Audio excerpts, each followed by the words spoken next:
like when I think of the 80s, I think of, gosh, in terms of film.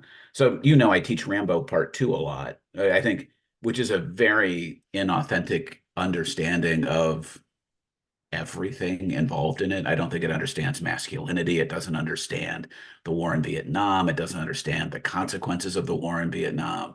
Um, that it was very kind of jingoistic and so pro-American that it's almost thoughtless in the way it presents itself.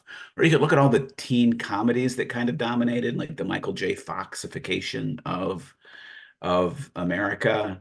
Like The Breakfast Club is a film that I think is seen as a classic kind of 80s film, but it builds this fairy tale of us all being together when we know that that's not really the case. I think a lot of our pop culture was covering the divisions that were being sown and exacerbated in the decade. Um, yeah, like I tell my students all the time, if you understand Sylvester Stallone in the 1980s, you understand the 1980s. Like you can take Rocky and you can take Rambo, and there the 80s are.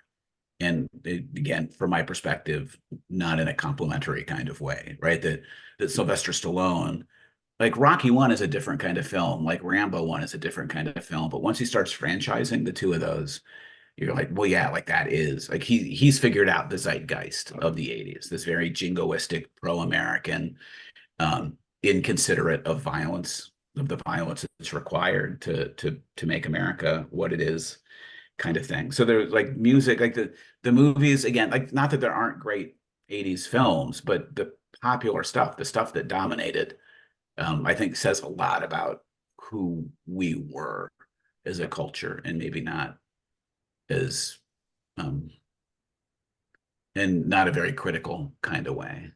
So when I teach the film class, we'll watch The Graduate or we'll watch Bonnie and Clyde and think about the ways in which film can critique the culture that it lives in. I think the stuff that really dominated in the 80s was very unlikely to actually do that. It wasn't a very self-reflective decade, maybe is what I'm trying to get at. Maybe that's the, like, we didn't spend a lot of time interrogating ourselves or thinking about our position in kind of the culture that we were consuming.